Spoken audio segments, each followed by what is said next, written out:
Music director எல்லாம் பண்ண மாட்டார். ஓஹோ.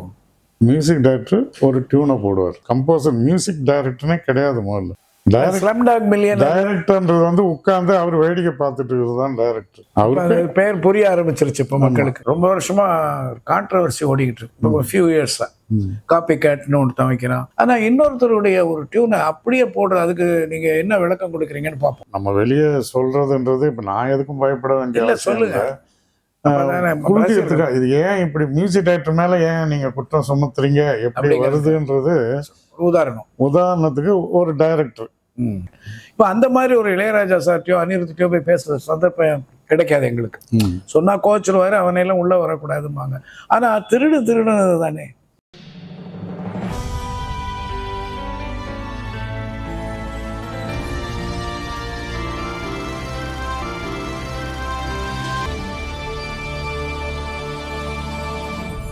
இந்த அரேஞ்ச்மெண்ட் பண்ண மியூசிக்கை வச்சு ஆர்கெஸ்ட்ராவுக்கு நோட்டேஷன் கொடுத்து இப்படி வெஸ்டர்னில் ஒரு மியூசிக் டைரக்டர் அவரு கம்போஸ் பண்ணுவார்.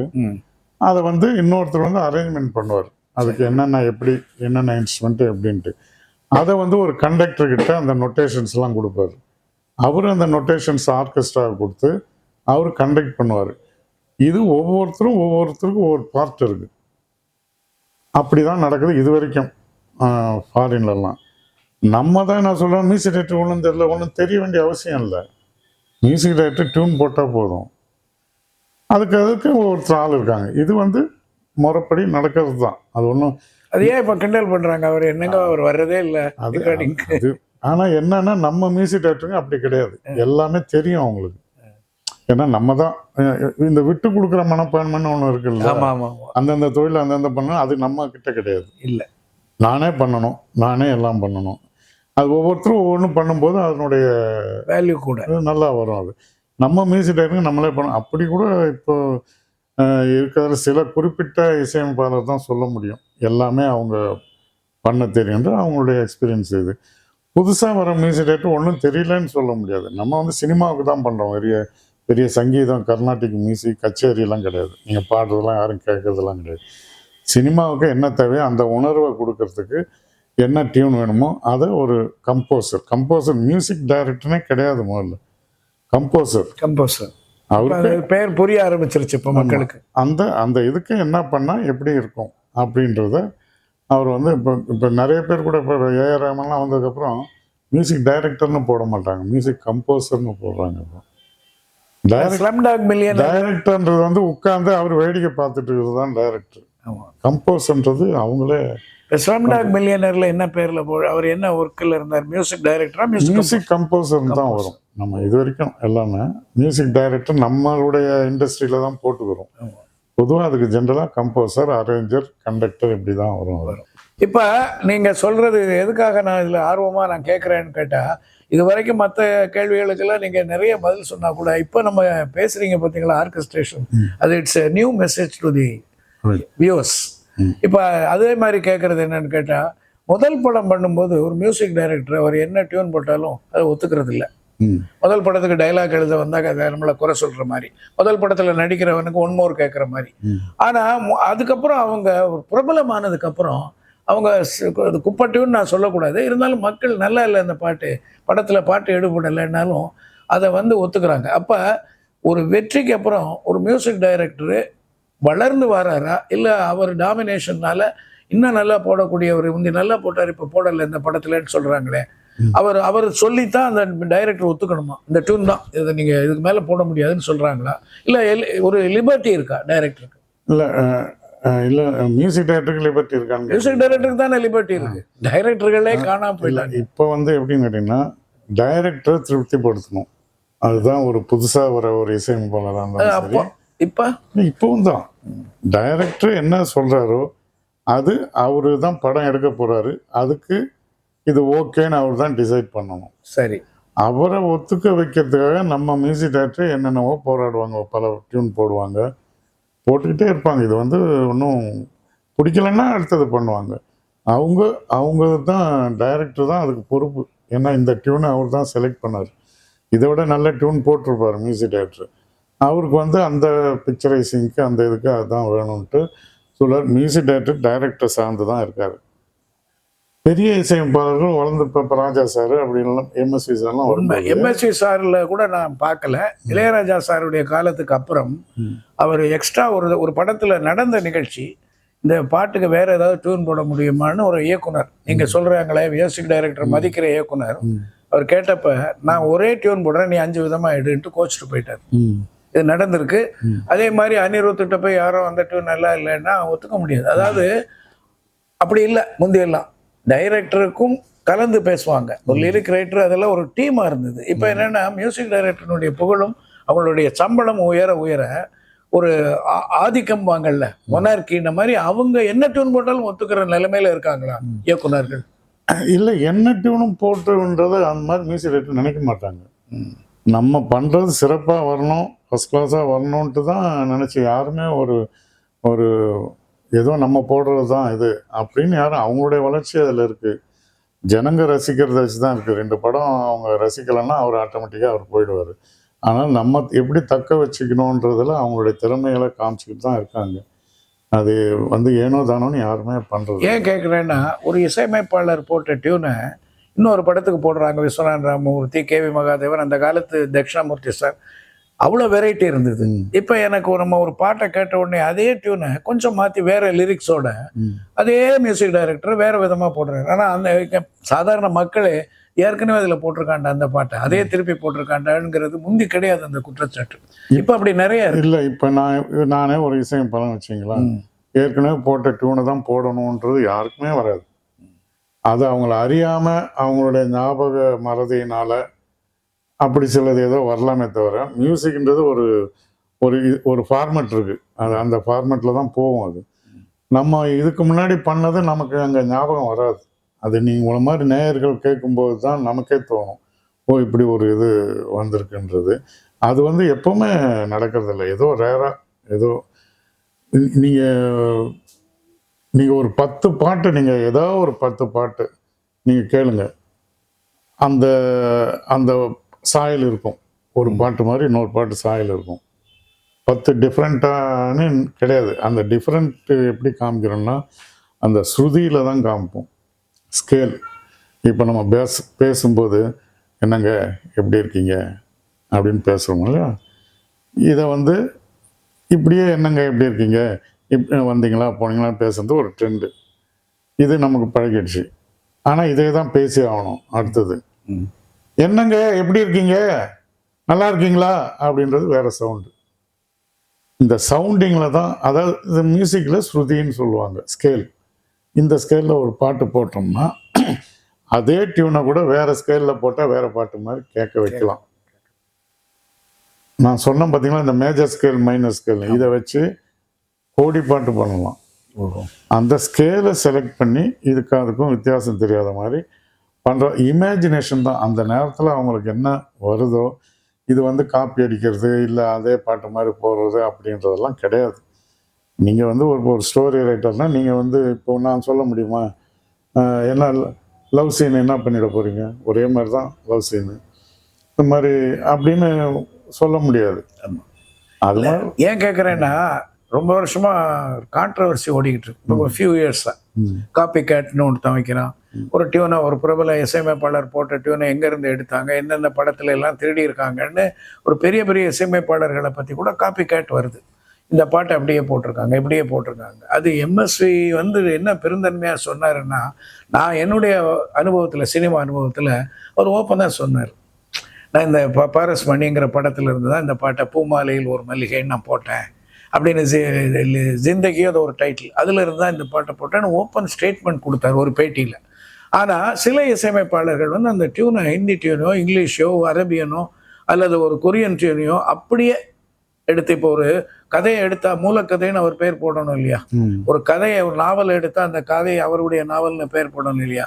இந்த இசையில மட்டும் இவ்வளவு தூரம் இசைக்கு ராயல்ட்டி வேணும், அது வேணும் பிரச்சனைகள் ஓடிக்கிட்டு இருக்கு. ஆனா இன்னொருத்தருடைய ஒரு டியூனை அப்படியே போடுற, அதுக்கு நீங்க என்ன விளக்கம் கொடுக்குறீங்கன்னு பார்ப்போம்.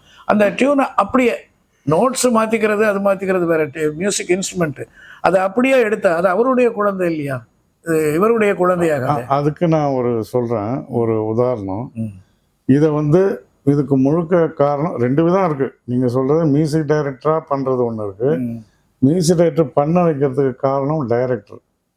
ஒரு சினிமாவோட டைரக்டர் இன்றைக்கெல்லாம் எப்படின்னு கேட்டிங்கன்னா, இப்போ நான் ஒரு டியூன் போட போகிறேன்னா நான் போடுற டியூனை அவங்களுக்கு அது கிரகிக்கணும், கேட்டு அவங்களுக்கு மனசில் பதியணும். அது பதியாது. அவங்க ஒரு பாட்டை சொல்லுவாங்க, ஏன்னா அவங்க கேட்டு கேட்டு அவங்க படத்துக்கு இந்த மாதிரி பாட்டு இந்த சுச்சுவேஷனில் இருந்தால் நல்லாயிருக்கும்னு டைரக்டர் ஒரு உதாரணத்துக்கு ஒரு பாட்டை கொடுப்பாரு. அப்போ நம்ம என்ன பண்ணுவோம், மியூசிக் டைரக்டர் வந்து அவர் சொல்கிற அந்த இது வரணும்னா நான் போட்டு குறைஞ்சின்னு இருந்தால் வராது. அவர் சொல்கிற அதே அந்த பாட்டினுடைய சாயல் என்னுடைய இதில் அதை சில மாற்றங்கள்லாம் பண்ணி அந்த ஃபீல் கொடுக்குற மாதிரி நம்ம பண்ணிவிடுவோம். அப்படி உங்கள் அனுபவத்தில் யாராவது வந்து ஒரு டைரக்டர் ஒரு டியூனை கொடுத்து இப்படி போடுங்க அப்படின்னு ஏதாவது நடந்திருக்கா? அது நிறைய நடந்திருக்கு. ஒரு உதாரணமாக சொல்லுங்கள். அது இப்போ நம்ம வெளியே சொல்கிறதுன்றது இப்போ நான் எதுக்கும் பயப்பட வேண்டிய சொல்லுங்க. குறுக்கியதுக்கா இது ஏன் இப்படி மியூசிக் டைரக்டர் மேலே ஏன் நீங்கள் குற்றம் சுமத்துறீங்க, எப்படி வருதுன்றது உதாரணத்துக்கு ஒரு டைரக்டர், அவர் பேர் வேண்டாம், ஆமாம் இசையமைப்பாளர் பேர் வேண்டாம், அவர் வந்து ஆமாம் பேர் சொல்ல வேண்டாம், சொல்றது கூட எனக்கு ஒன்றும் இல்லை. ஏன்னா அவங்க மியூசிக் டைரக்டருங்க அவங்களுடைய தொழிலை கரெக்டாக தான் பண்றாங்க. S A Rajkumar sir work பண்ணீங்களா? அவரா? எஸ் பி வெங்கடேஷா? ஒரு டைரக்டர் வராரு, அவர் முதல் படம் பண்றாரு. சரி. அப்போ அவர் முதல் படம் பண்ணும்போது அதில் எல்லா பாட்டும் நல்லா வரணும்னு அவருக்கு ஒரு ஆர்வம். சரி. அப்போ வந்து ஒரு மியூசிக் டைரக்டர் ஃபிக்ஸ் பண்ணும்போது அவர் என்ன பண்ணுவார்ன்றதை விட அவர் வந்து ஒரு பாட்டை எடுத்துகிட்டு வந்து கொடுக்குறாரு. இது இந்த மாதிரி இருந்தால் இந்த என்னுடைய படத்துக்கு. இது என்ன மொழி பாட்டு? அவர் ஒரு அரேபியன் ஸ்டைல். நம்மளுடைய கல்ச்சர்ல பாட்டை காமிக்க முடியாத, அது மாதிரி அதான் தெரியுமே எல்லாருக்கும். தெரியாத ஒரு சரி அவரு ரசிச்ச ஒரு டைரக்டர் ரசிச்ச ஒரு பாட்டு, இந்த மாதிரி எனக்கு ஒரு பாட்டு வேணுங்க அப்படின்னு. பாட்டுன்றது எல்லாரும் ரசிக்கலாம். அவர் டைரக்டர் சொல்ல சரி இப்போ அவருக்கு நாம் போடணும், அப்பதான் என்ன ஒரு மியூசிக் டைரக்டரா ஒத்துப்பாரு. இல்லைன்னா நாம் போடுறதெல்லாம் பிடிக்கலன்னுவார்.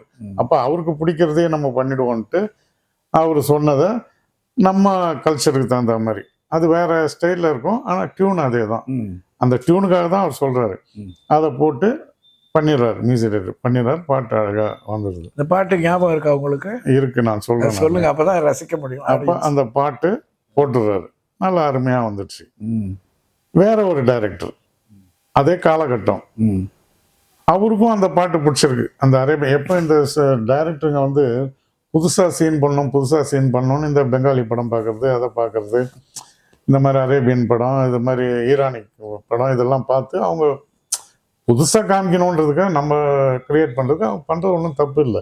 அந்த மாதிரி இன்னொரு டைரக்டருக்கும் அந்த பாட்டு பிடிச்சிருக்கு, அதே பாட்டு அதே அரேபியன் மியூசிக். அவரு வேற ஒரு மியூசிக் டைரக்டர்கிட்ட அவர் போகிறாரு கம்போசிங்க்கு. இந்த மாதிரி பாட்டு இருந்தால் எனக்கு நல்லா இருக்குங்க அப்படின்னு, நல்லா இதை விட நல்லா போடலாங்க நம்ம அப்படின்னு மியூசிக் டைரக்டர் சொல்கிறாரு. இல்லை இது கொஞ்சம் நான் என்ன பண்ணுறது, டைரக்டரை திருப்தி பண்ணணுன்றதுக்காக இந்த முதல் மியூசிக் டைரக்டர்கிட்ட பண்ண சுச்சுவேஷன் வேற. சரி. இன்னொரு மியூசிக் டைரக்டர்கிட்ட போகிற சுச்சுவேஷன் வேற. ரெண்டு சுச்சுவேஷனுக்குமே ஒரு பாட்டை சொல்கிறாங்க ரெண்டு டைரக்டரும். இப்போ இவர் வந்து இவர்கிட்ட சொன்னது இவங்களுக்குள்ளதான், அவர் வந்து உங்ககிட்ட சொல்லுது அவங்களுக்குள்ளதான், ரெண்டு பேருக்கும் தெரியாது. அவரும் சொல்லிட்டாரு அந்த பாட்டை, சரி போட்டுருவோம் அப்படின்னு போட்டாரு. ரெண்டு பாட்டுமே ரிலீஸ் ஆகி வருது, ரெண்டு பாட்டும் சூப்பர் ஹிட்டு. அப்போ அந்த டைரக்டருங்க செலக்ட் பண்ணது கரெக்டு தானே, அவங்களுக்கு அந்த பாட்டு ஹிட் ஆகும்னு தெரிஞ்சு தான் பண்ணியிருக்காங்க. நான் மியூசிக் டைரக்டர் ஹிட் ஆயிடுச்சு. அந்த பாட்டு உதாரணத்துக்கு சொல்கிறேன். மேகமாய் வந்து போகிறேன் என்னினா தானனா தானனா தானனா தானனா என் அன்பே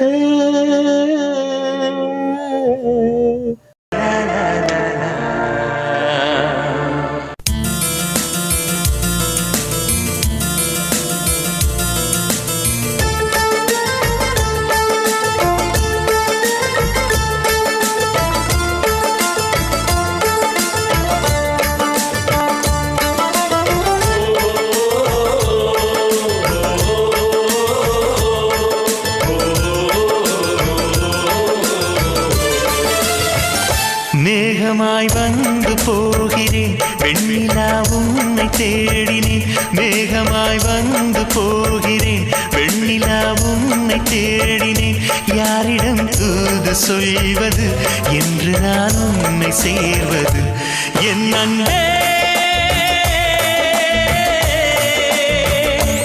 என் அன்பே. இது லவ் சாங். என்ன படம் அது? துள்ளாத மனமும் துள்ளும். எழில் டைரக்டர். அப்போ இந்த பாட்டு ஓகே நல்லா இருக்கு கேட்கறதுக்கு. பார்த்தா இன்னொரு பாட்டு வருது. அது படம் ரிலீஸ் ஆகுது. ஒரு எஸ்.ஏ. Rajkumar music director. அவருக்கும் தெரியாது, ஏதோ ஒரு நல்ல பாட்டு செட்டப் பண்ணி போட்டாங்க. அங்கேருந்து ஒரு படம், அது என்ன படம்னு தெரியல எனக்கு. அது யார் மியூசிக்கு? அது வந்து தேவா சார். அவர் சுண்ட கஞ்சி சோறுடா ஆலமீனு மீறுடா, அது என்ன வந்து சலோமியா ரெண்டு முறை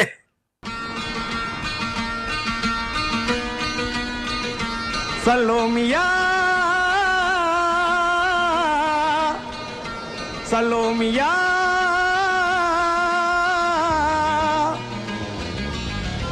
சுண்ட கஞ்சி சோறுடா சுதும்பு கருவாடுடா பாலம் மீன் காலுடா வர்ற ஸ்டைல பாருடா.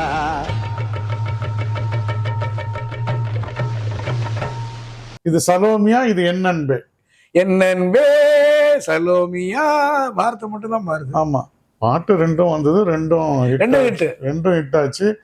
யாரும் ஒன்றும் அதை ஒன்றும் தப்பா நீ இது காப்பி அடிச்ச அது போட்ட இப்படி வரும்போது என்ன ஆயிடுது, நம்ம என்னடா இது ஒரே டியூன்ல 2 பேர் போட்டிருக்காங்கன்றதுக்கு யாரு காரணம்? மியூசிக் டைரக்டர் கிடையாது, டைரக்டர். இல்ல நீங்க சொல்றது நான் உடன்படுறேன். சிலது டைரக்டர்கள் கொடுத்து அதை போட சொல்றது உண்டு. சிலதை அந்த டியூனை உட்காந்துக்கிட்டு அந்த டைரக்டருக்கெல்லாம் தெரியாமலே நான் கண்கூட பார்த்தது. அவங்க ஒரு டியூனை போடுவாங்க. அந்த டியூன் எந்த டியூனுன்னு அங்க இருக்கிற சில இயக்குனர்களுக்கு தெரியாம இருக்கலாம், அல்லது ஒரு அசோசியேட் டைரக்டருக்கு தெரியலாம இருக்கலாம். ஆனா வாலி சாருக்கு தெரியும். இல்லை நான் கூட இருக்கிறேன், என்னை மாதிரி கொஞ்சம் பழைய இந்தி பாடல்கள்லாம் அதிகமாக கேட்டதுனால எனக்கும் தெரியுதுன்னு வைங்க. அந்த மியூசிக் டைரக்டர்கிட்ட உரிமையோடு நான் சொல்லியிருக்கேன். அவங்க அதை ஒத்துக்கிட்டு ஆமாங்க அதான் பேச விடுங்க நான் மாற்றிட்டேன்ல சரணத்தில்னு சொன்ன மிகப்பெரிய இசையமைப்பாளர்களோடு நான் பணியாற்றியிருக்கேன். இப்போ அந்த மாதிரி ஒரு இளையராஜா சார்ட்டையோ அனிருத்திட்டையோ போய் பேசுகிற சந்தர்ப்பம் கிடைக்காது எங்களுக்கு. சொன்னால் கோச்சிருவாரு, அவனையெல்லாம் உள்ளே வரக்கூடாதும்பாங்க. ஆனால் திருடுனது தானே, இன்னொருத்தர் டியூன் அப்படியே எடுக்கிறதுக்கு பேர் திருடு. அது இன்ஸ்பிரேஷன். திருடுன்றீங்க, அவரு வந்து ஒரிஜினலா போட்டான்னு உங்களால ப்ரூவ் பண்ண? ஏங்க அவன் 1964 போட்ட டியூனை இவங்கெல்லாம் பிறக்கிறதுக்கு முன்னால போட்ட, அதுக்கு முன்னாடி அவருக்கு இன்ஸ்பிரேஷன் ஏதாவது இருக்கலாம், இங்கிலீஷா இருக்கலாம், அப்படிதான் வரும் அது. சரி அது ஓகே. அப்போ அது மூலம்னு நான் தான் இந்த டியூன் இசைன்னு போடுறீங்க இல்லையா, அந்த பாடல் மட்டும் இதை தழுவியதுன்னு. இப்போ நாங்கள் மட்டும் ஒரு பாடல் எழுதியதுன்னா இந்த பாடல் மட்டும் இவருன்னு பிராக்கெட்குள்ள போடுறாங்கல்ல, அப்படி இந்த கதையை தழுவியதுன்னு போடுறாங்கல்ல. இசையில மட்டும் எவன் டியூனும் எடுத்து போட்டு இசை, அது இந்த ஒரு பாடல் மட்டும் அந்த ஆங்கில பாடலை தழுவியதுன்னு போட்டா ராயல்ட்டியா கேட்க போறேன். எதுக்கு இப்ப நான் வந்து சொல்லணும்? இப்ப தழுவியதுன்னு எதுக்கு நான் இப்ப சொல்லணும்? மீம்ஸ் போட ஆரம்பிச்சிடுறானே, அது பரவாயில்ல. இப்ப அதுவும் ஒரு பாட்டை தான், அதுவும் கேவலம் தானே. நீங்க ஒரு டியூனை போட்டு இல்ல கேவலம்லாம் அப்படி பாத்தீங்கன்னா எல்லா தொழிலையுமே இருக்கு. எல்லாத்துலயுமே நம்ம வந்து ஒரு